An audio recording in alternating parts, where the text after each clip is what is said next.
The year was 1778, and George Washington, commander-in-chief of the ragtag Continental Army, desperately needed a victory. His troops had suffered a string of defeats at the hands of the British, and his men were demoralized and on the verge of mutiny. But then came a lucky break. News arrived that a British garrison was stationed at a place called Monmouth, and Washington decided to march his men there and give them a much-needed fighting chance. Except there was one small problem. No one knew exactly where Monmouth was. All they had to go on was an old land surveyor S-map that had the name marked somewhere in this general area.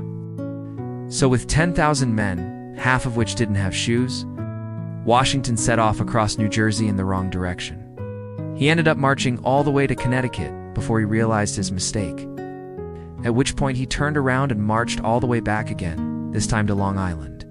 Still no Monmouth. It wasn't until 3 days later that someone finally said, "Hey, I think I know where that place is." And sure enough, there it was. A small settlement on the banks of a river about 40 miles south of New York City. Today, the site of that battle is a park with a visitor center, a museum, a reconstructed encampment, and a golf course. But for all the tourists who come to visit this hallowed ground each year, there was a long, long time when no one knew where it was. Hi, it's me, and this is my channel. And if you're wondering why we pronounce it Monmouth instead of Monmouth, it's because the name comes from the Welsh word for red, not from the equally valid moth. Anyway, when Washington's troops finally arrived at Monmouth Courthouse on June 28, 1778, they found around 2,000 British soldiers under the command of Lieutenant General Sir Henry Clinton. The British had recently taken control of the strategically important port of New York and were expecting reinforcements soon. They were also confident that most of Washington's troops weren't fit to fight, having just marched barefoot across half of New Jersey. But Washington surprised them. He ordered his men to dig in and wait for the British to attack, which they did. For 2 hours, British soldiers charged into American artillery fire, desperately trying to dislodge them. But Washington's troops held their ground, and eventually the British gave up and retreated. It was the first major victory for the Americans in the war and helped convince France to join the fight. But as far as battles go, it was pretty darn anticlimactic. In fact, the only reason anyone knows about it is because a local farmer named John Hart wrote to his wife while it was going on. "My dear Patsy," he wrote, "the rebels are coming. The redcoats are in motion." And then he got right back to the battle. These days, most people get their history from books and articles written by scholars, historians who comb through primary sources like John Hart's letters to piece together narratives of the past.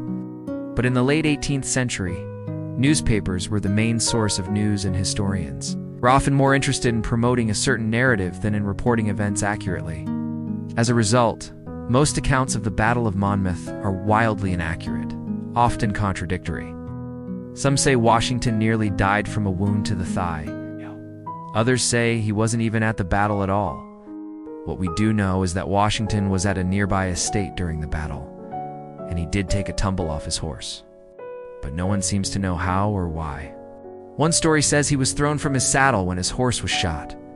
Another that he fell while escaping a pursuing British soldier.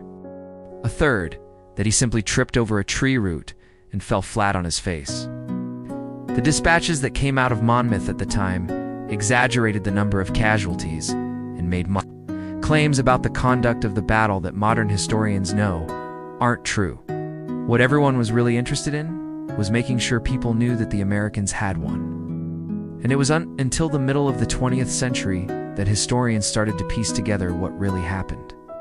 In 1939, a man named Edwin Mathieson, who was writing a biography of George Washington, combed through old maps and land records and identified a property where Washington had stayed during the battle.